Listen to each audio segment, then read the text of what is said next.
Hi, I'm Marie and welcome back to my wildlife garden in January.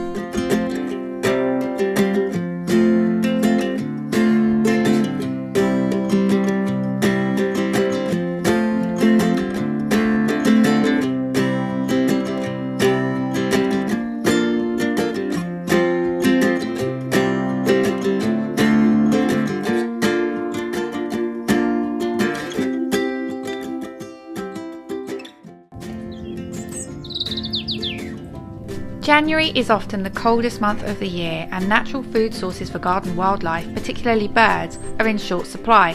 So this month in the wildlife garden we're focusing on providing high energy food and ice-free water sources for birds, whilst leaving the majority of the garden undisturbed for hibernating animals.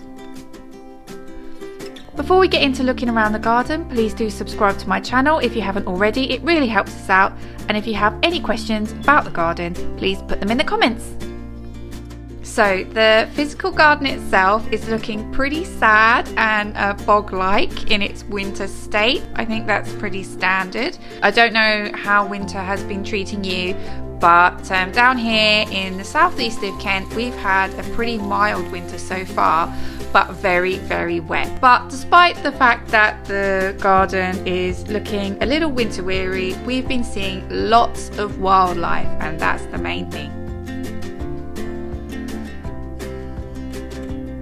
So some highlights from us this month.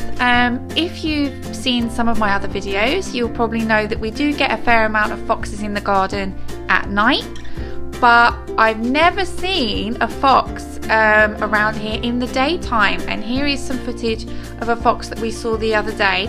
So this area of grass is a public area of grass just on the other side of our fence. Looks totally happy, but pretty rare in our area to see them out and about during the day.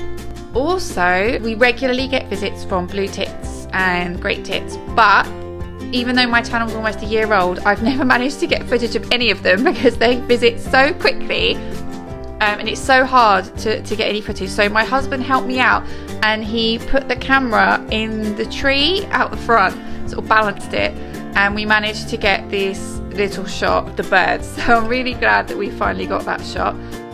As usual, we've had lots of our regular visitors, including robins, lots and lots of pigeons, lots and lots of squirrels who are courting at the moment, so they're starting to become quite noisy.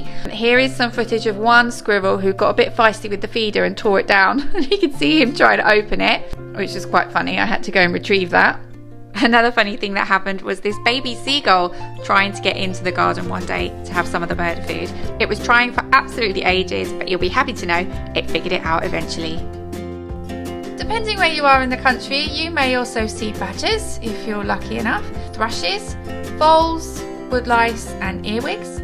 You may even see hedgehogs occasionally if they come out of hibernation briefly to forage in milder weather. Same with amphibians. Plant-wise, in January, you might start to see some snowdrops, some daisies, and some early daffodils. So let's get into how we can help wildlife this month. So as mentioned earlier, the animal you're probably going to see the most at this time of year is birds. So it's really important to keep your feeders topped up. I've been having to top up the feeders 2 or 3 times a day. I can't stand to see empty feeders and animals sitting there looking at the window all sad. Food that goes down well this time of year is high energy food. So animals are having to use lots of extra energy to stay warm at night. So energy such as suet, they're great, so in fat balls or pellets. Sunflower hearts are brilliant. They're a special favourite also of the pigeons and squirrels. Peanuts are good, mealworms as well is a favourite for robins. And make sure to provide water, making sure to melt any ice. A few weeks ago I made a video specifically about how to defrost a pond. It's best to leave your garden as undisturbed as possible because of the myriad of creatures likely hibernating in it this month. This is especially true of messy sheltered areas such as behind sheds or in compost heaps. If you do need to do any work in the garden, carefully check for hibernating animals before you start.